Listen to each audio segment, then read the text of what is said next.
Hi everyone, I'm going to discuss minimum wage rates to apply for women, minor, and special workers.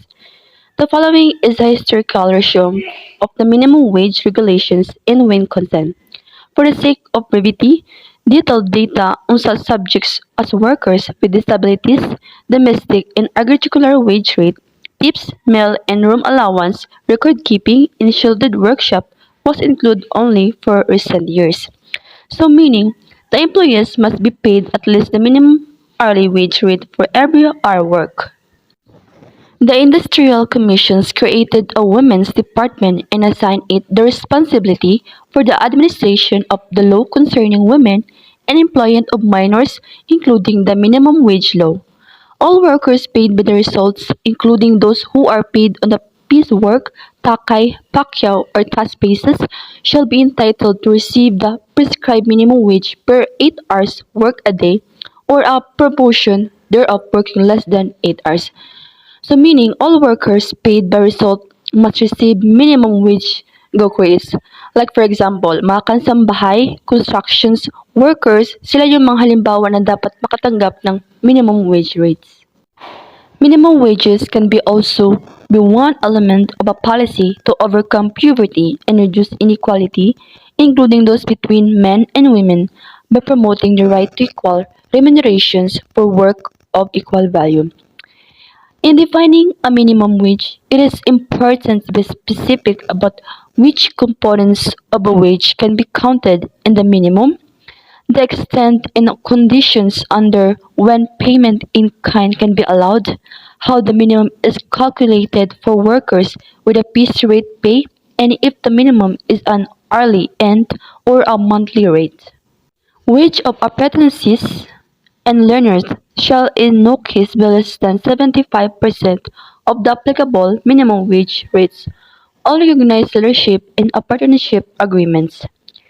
Minimum wage must be at least 75% of minimum rate.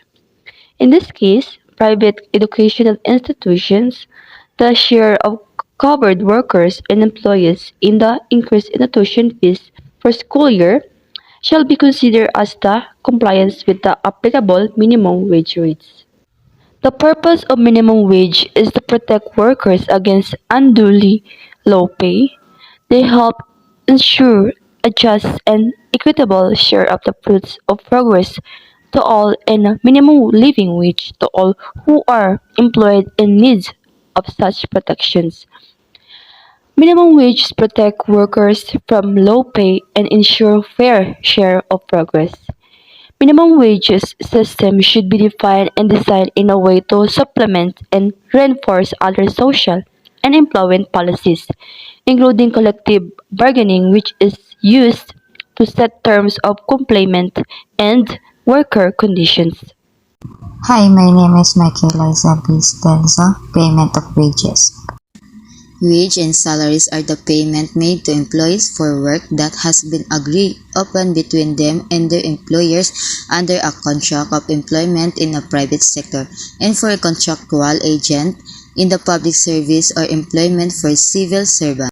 According to Article 97 Labor Code, under the law, wage mean the monetary remuneration or earning payable by an employer to an employee under a written or unwritten contract of employment for work done or to be done or for service rendered or to be rendered.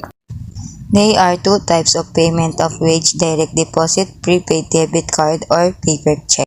Direct deposit. Deposit is a making electronic deposit into a bank account as opposite to writing a paper check to do so. The utilization of an electronic network is necessary for direct deposit in order for deposit to be made between banks. There is no need to wait for the money to clear because the funds are transmitted electronically and received. Accounts are perpetually credited. Paycheck, tax refund, and other perks are examples of common use for direct deposit. Prepared debit card or paper check. Employers put their employees' income or salary into a prepaid card called payroll cards. Cash in hand payment, direct transfer, and check can be all substitute with payroll card. Based on my research, the Payment of Wage Act of 1936 govern how wages are paid to employees direct and indirect. This statute is intended to protect employees from unlawful employer deduction and or unjustifiable salary delays. Is primarily intended to help industrial workers who do not earn a lot of money. It covers all employees who work in a factory through subcontractor or directly with the railway administration, and also those who operate the industrial sector as defined in the Act. Buenos dias! This is Joshua Gonzalez, the 11th reporter of Group 1s, and my topic today is all about prohibition regarding wages. So this is the flow of my report: introduction, discussion and importances, and conclusion. The prohibition regarding wages is an important labor law provision that seeks to protect employees from exploitation and ensure that they are fairly compensated for their work. So from the word itself, seek to protect employees, kani siya nga provision makatabang labi na sa mga naay trabaho ug malikayan ang mga panghitabo sa samang pagkaltas, paghold sa sweldo or dili pagsweldog tarong sa ilang employee. And this provision aims that employee must receive a pay within a minimum wage rate because this provision ensures that employees are treated fairly and compensated appropriately for the work they perform. Under the Labor Code of the Philippines, employers are prohibited from reducing employees' pay below the statutory minimum wage rate.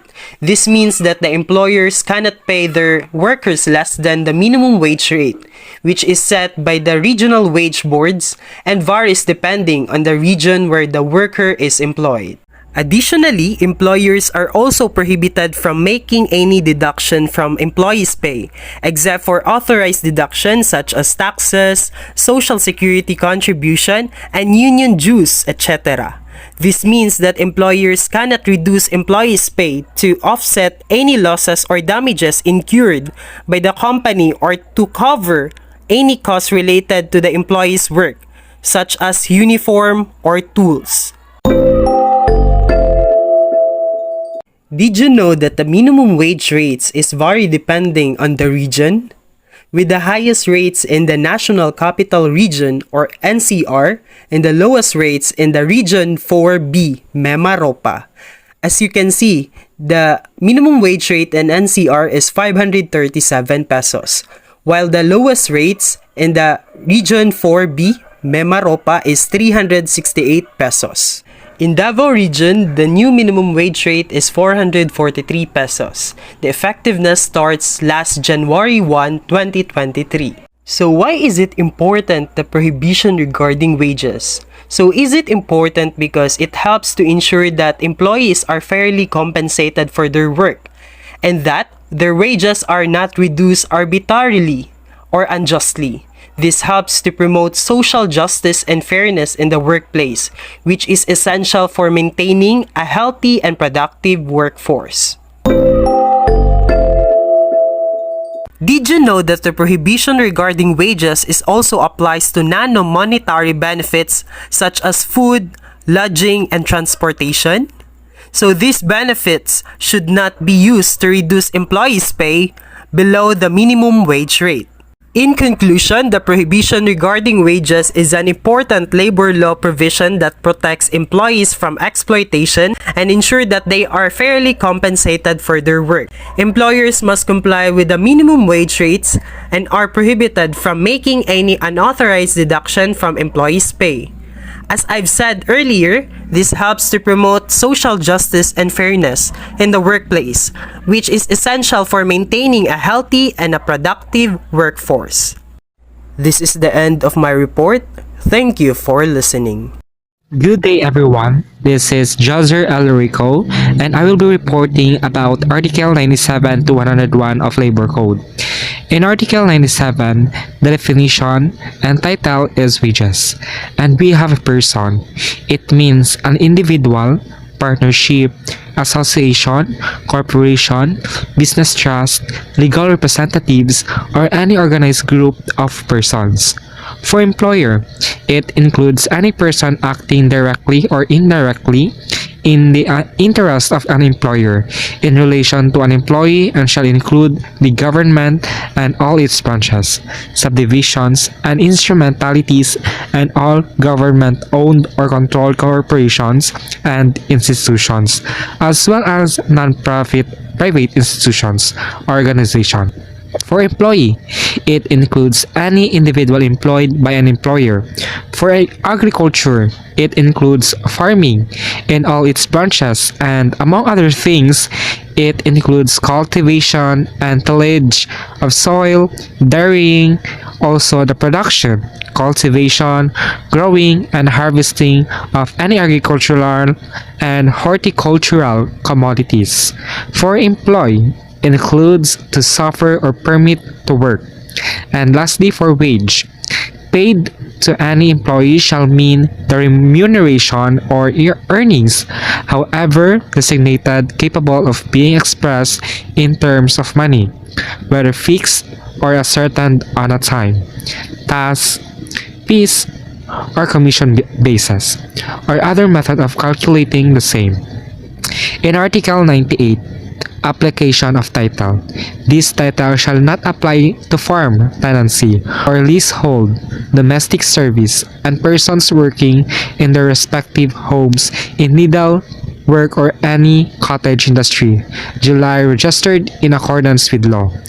In Article 99, Regional Minimum Wages, the minimum wage rates for agricultural and non-agricultural employees and workers in each and every region of the country shall be those prescribed by the regional tripartite wages and productivity boards.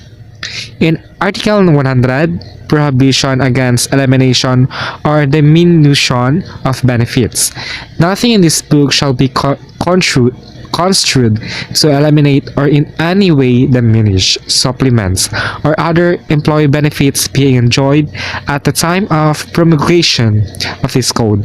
And lastly, in Article 101, payment by results.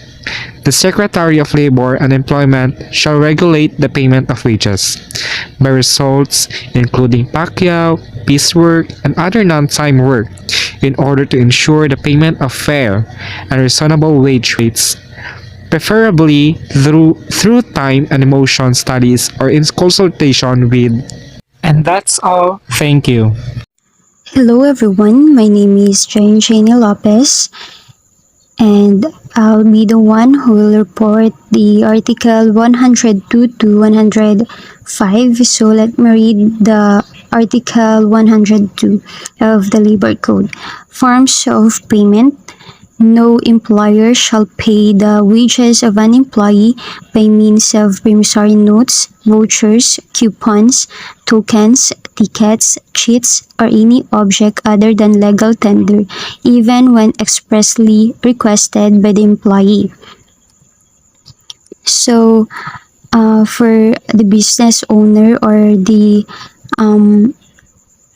mga employer or empleyado, so it's very clear na ang sweldo ay hindi pwede i-promissory notes, i-voucher, i-coupons, tokens, tickets, cheats, or any object other than money.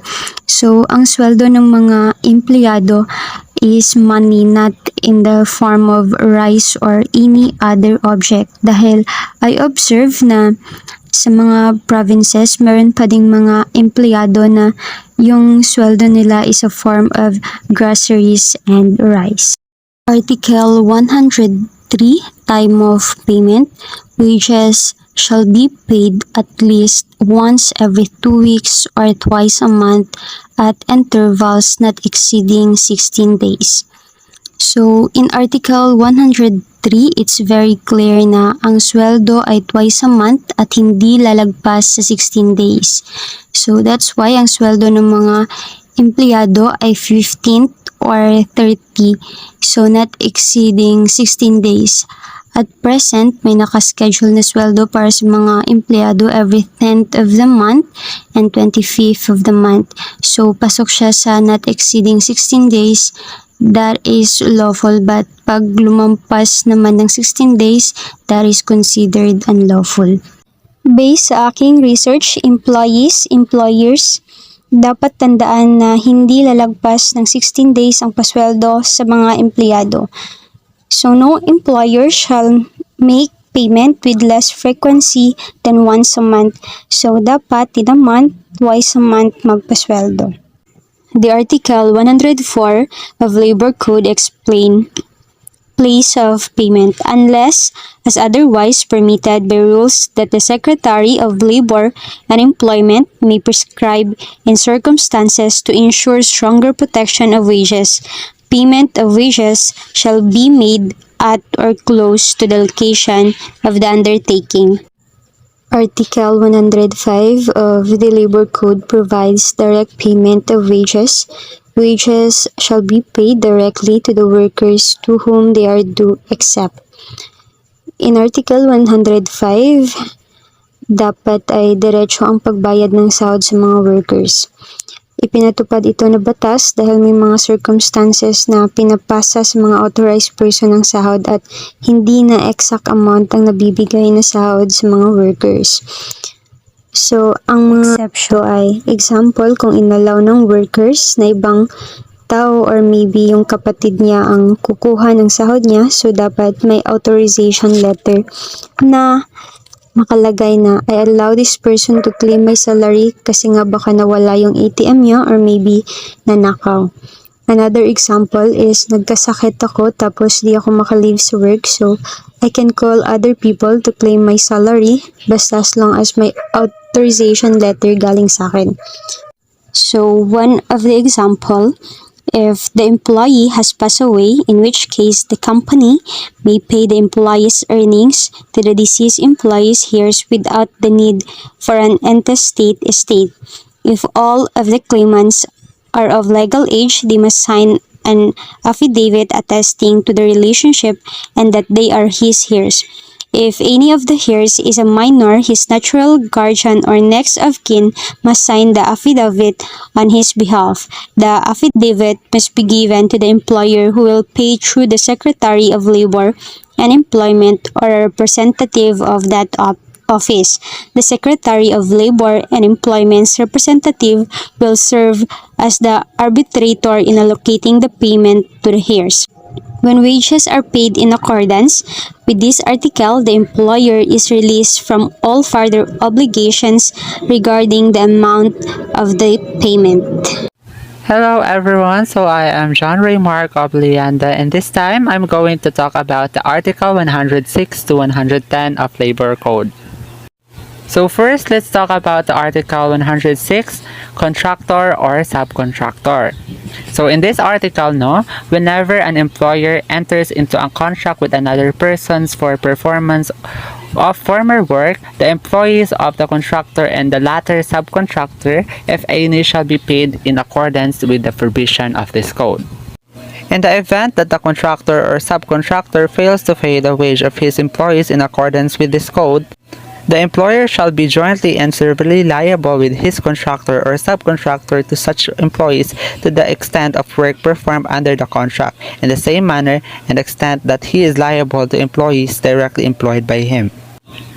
The Secretary of Labor and Employment may be appropriate regulations restrict or prohibit the contract out of labor to protect the rights of worker established under this code.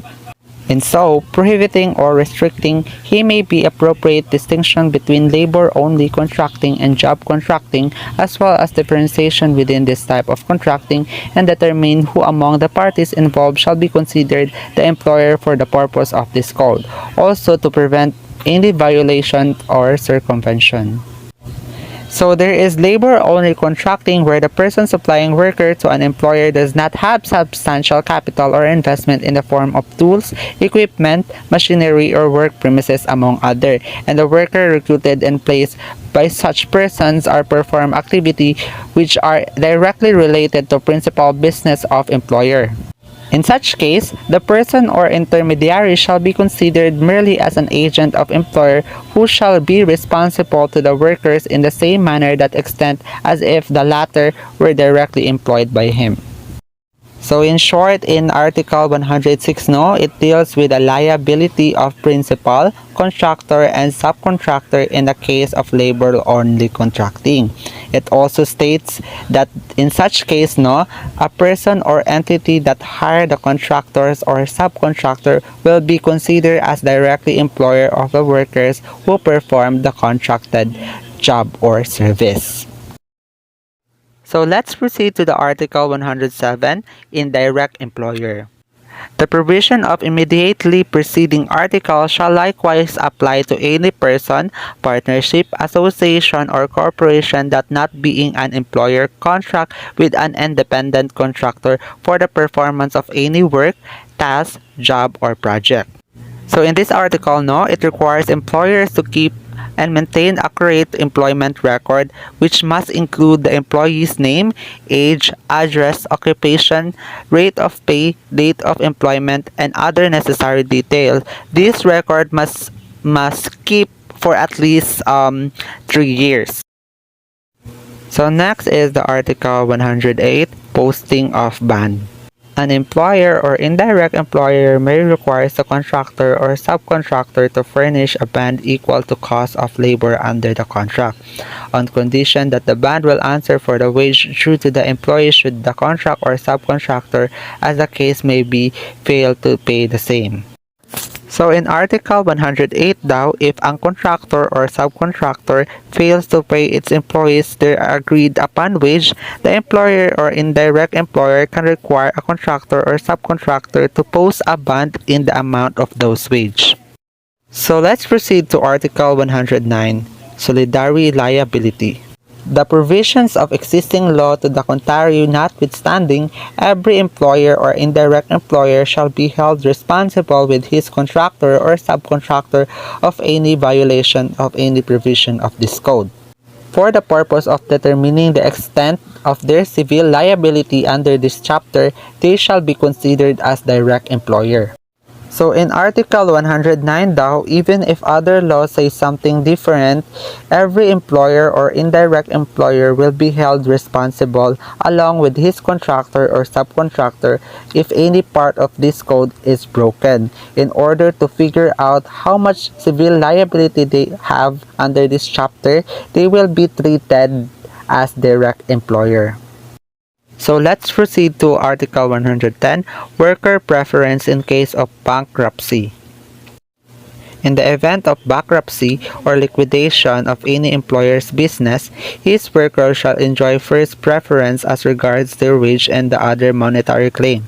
Any provision of law to the contrary notwithstanding, such as unpaid wage and monetary claims shall be paid in full before claims of government and other creditor may be paid, as amended by Section 1, Republic Act Nun 6715, March 21, 1989.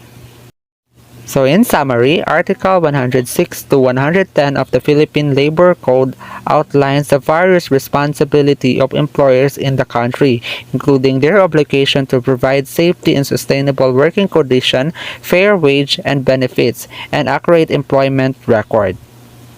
Hello everyone, my name is Karen Robledo and I am going to report the Article 112 non-interference in disposal of wages and Article 113 wage deduction. Article 112 non-interference in disposal of wages. No employer shall restrict or otherwise interfere with any employee's right to decide how to spend his salary. Of course, no one can decide upon employee's way or decision on what he will do on his salary. In no way shall he force, pressure, or otherwise obligate his employees to utilize any store or services owned or operated by such employer or by any other person, or to buy goods, commodities, or other property from any other person.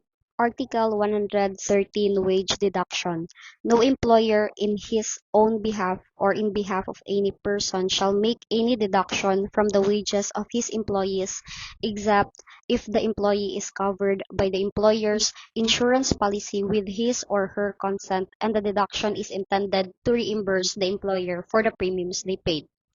Another one is for union dues. In circumstances where the employer has acknowledged the employee's or his union's right to check off or if the employee in question has given written consent.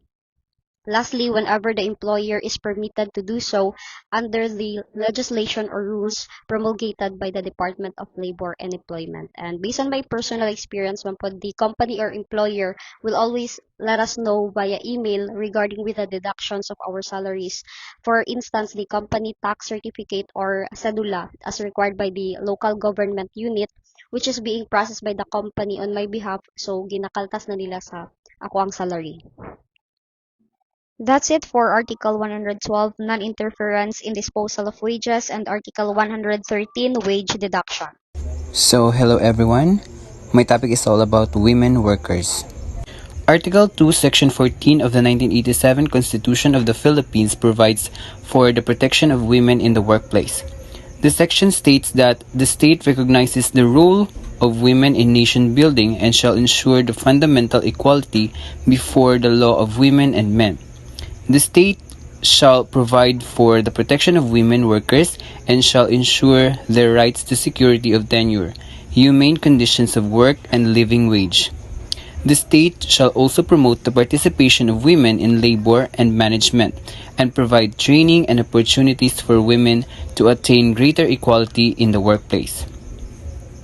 This recognizes the historical underrepresentation for women in leadership positions and the need to address this imbalance by providing opportunities for women to develop their skills and advance in their careers. Provisions against discrimination. It is unlawful for any employer to discriminate against woman employee. Stipulation against marriage. It shall be unlawful for an employer to number 1. Require as a condition of employment or continuation of employment that a woman employee shall not get married. Or number 2, stipulate expressly or tacitly that upon getting married, a woman employee shall be deemed resigned or separated. Or number 3, actually dismiss, discharge, discriminate, or otherwise prejudice a woman employee merely by a reason of her marriage. Women Workers Prohibited Acts. Number 1 is night work or exception.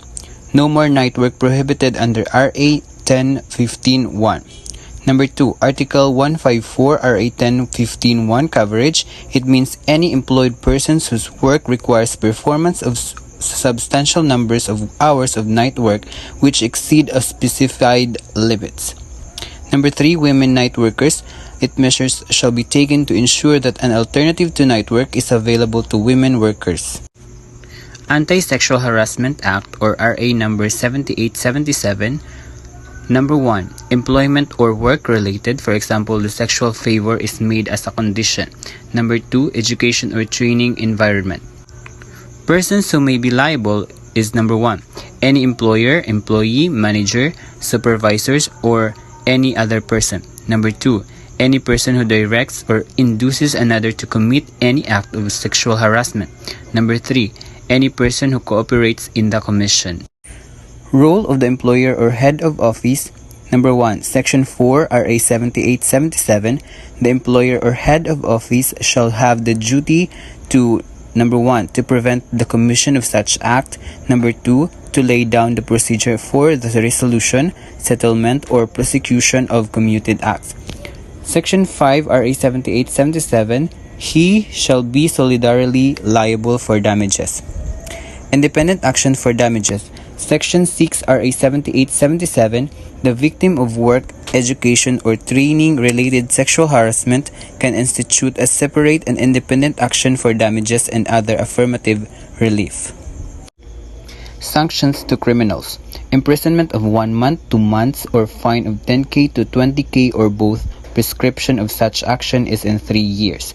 Termination as a managerial employee. The petitioner is bound by a more exacting work ethic when such more moral perversity is perpetuated against his subordinate. He provides a justifiable ground for his dismissal for lack of trust and confidence.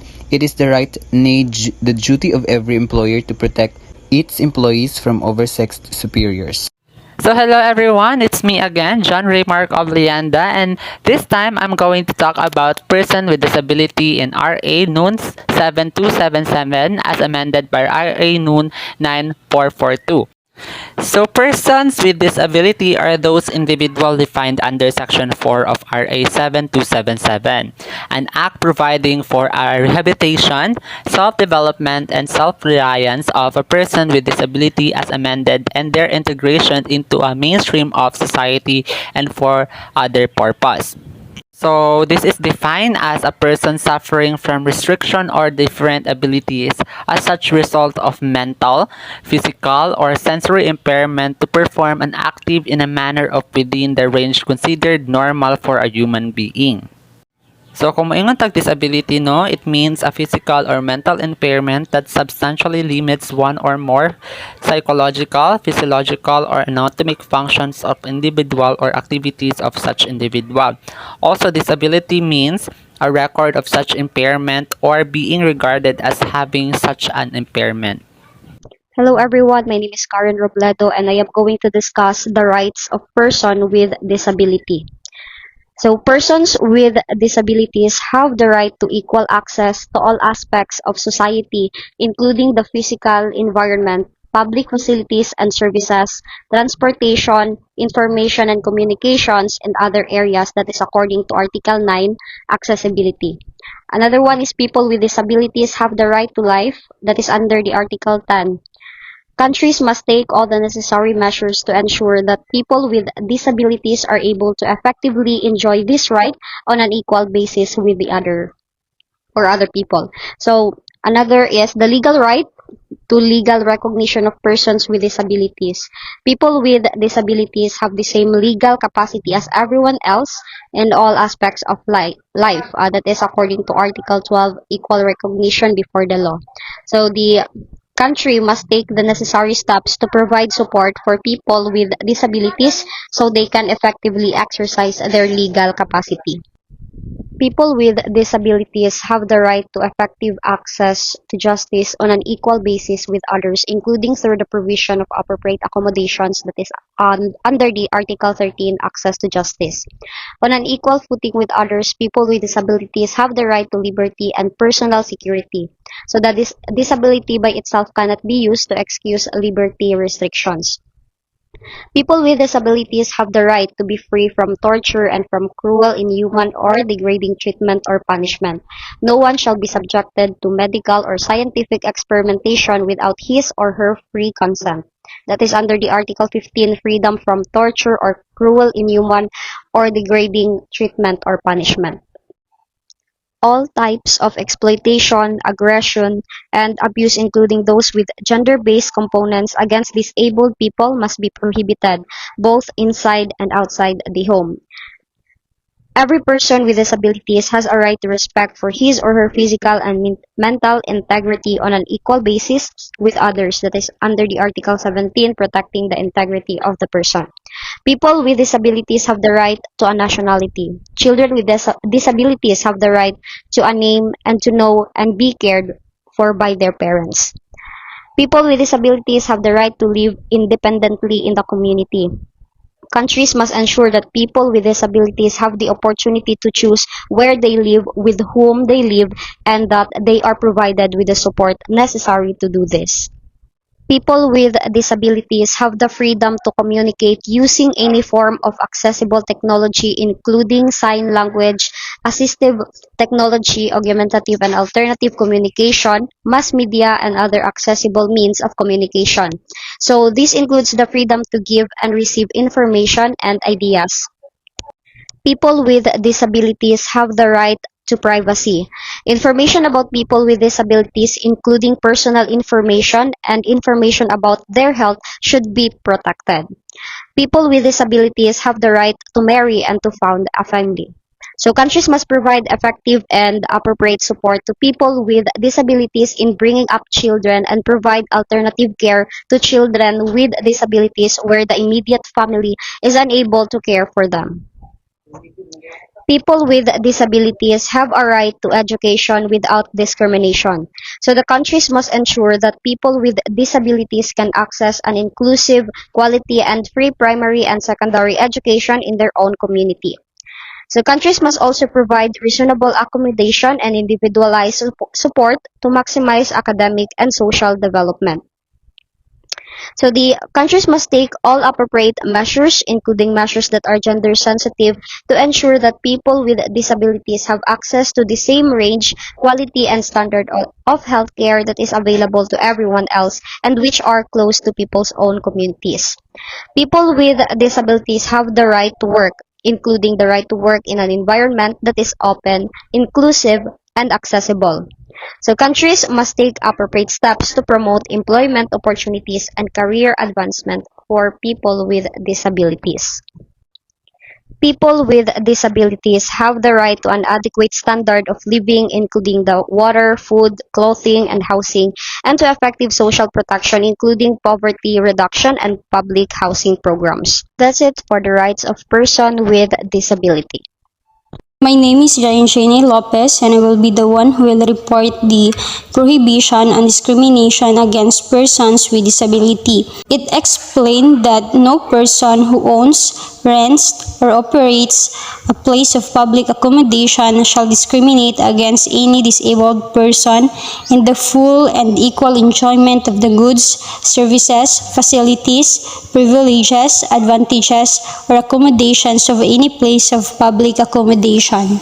Few examples of discrimination against people with disabilities is when a person with a disability is treated less favorably than a person without the disability in the same or similar circumstances. For example, it would be direct disability discrimination if a nightclub or restaurant refuse a person entry because they are blind and have a guide dog. It is also disability discrimination when there is a rule or policy that is the same for everyone but has an unfair effect on people with a particular disability. Discrimination on employment. No entity, whether public or private, shall discriminate against a qualified disabled person by reason of disability in regard to job application procedures, the hiring, promotion, or discharge of employees, employee compensation, job training, and other terms, conditions, and privileges of employment. No disabled person shall be denied access to opportunities for suitable employment. A qualified disabled employee shall be subject to the same terms and conditions of employment and the same compensation, privileges, benefits, fringe benefits, incentives, or allowances as a qualified able-bodied person. 5% of all casual emergency and contractual position in the Departments of Social Welfare and Development, Health, Education, Culture, and Sports, and other government agencies, offices, or corporations engaged in social development shall be reserved for disabled persons. The following constitute acts of discrimination. Number 1, limiting, segregating, or classifying a disabled job applicant in such a manner that adversely affects his work opportunities. 2, using qualification standards, employment tests, or other selection criteria that screen out or tend to screen out a disabled person unless such standards, tests, or other selection criteria are shown to be job-related for the position in question and are consistent with business necessity. Number 3, utilizing standards, criteria, or methods of administration that have the effect of discrimination on the basis of disability or perpetuate the discrimination of others who are subject to common administrative control. Number 4, providing less compensation such as salary, wage, or other forms of remuneration and fringe benefits to a qualified disabled employee by reason of his disability than the amount to which a non-disabled person performing the same work is entitled. Number 5, favoring a non-disabled employee over a qualified disabled employee with respect to promotion, training opportunities, study, and scholarship grants solely on account of the latter's disability. 6. Reassigning or transferring a disabled employee to a job or position he cannot perform by reason of his disability. 7.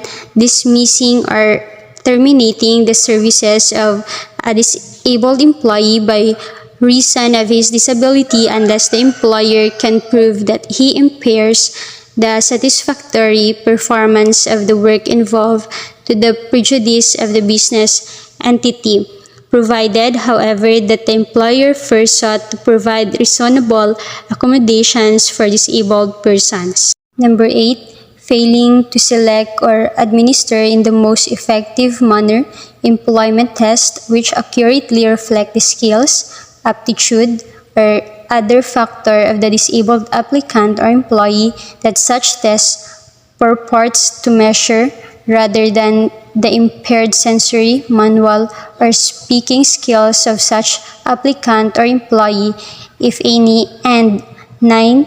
Excluding disabled persons from membership in labor unions or similar organization. In summary, Republic Act No. 7277, otherwise known as the Magna Carta for Disabled Persons, was enacted for the primary reason that persons with disabilities have the same rights as other people. The measure promotes their full participation in society and integration into the mainstream of society. This commitment is lucid in the law, and that government should ensure the equal opportunities and access to health services for persons with disabilities. Hello again, this is Joshua Gonzalez, and the topic that I'm going to discuss this time is incentive for employers. Employers who provide incentive to disabled employees can help to create a more inclusive workplace and increase employee satisfaction and retention. Incentives can be both monetary and non-monetary and can help to remove barriers to create opportunities for disabled employees to succeed. This report will discuss the different types of incentives that employers can offer disabled employees and the benefits of incentives program to the company. So there are three types of incentive. First incentive is accommodations. These incentives are modification to the workplace or work environment that allows disabled employees to perform their jobs more effectively.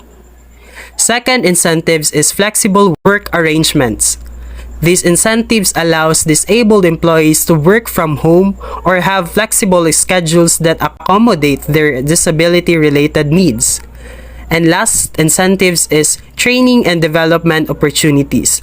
This can help disabled employees acquire new skills and advance their careers within the company. After to discuss the types of incentives, there are benefits of incentives also. First is improve employee performance. These incentives that remove barriers to success and provide support to disabled employees can lead to increased performance and productivity. Second benefit is increased employee retention. Providing incentives can help to retain disabled employees and create a more diverse, inclusive workforce. And the last benefit is enhanced company reputation. Companies that provide incentives and accommodation to disabled employees can build a positive reputation and improve their standing within the community. So, in conclusion, incentives for disabled employees can create a more inclusive workplace and increase employee satisfaction and retention. Accommodations, flexible work arrangements, and training and development opportunities are some of the types of incentives that employers can offer. Therefore, employers who provide incentives to disabled employees can improve employee performance, increase retention rates, and enhance their company reputation. This is the end of the overall report of Group 1's. Thank you and may God bless us all.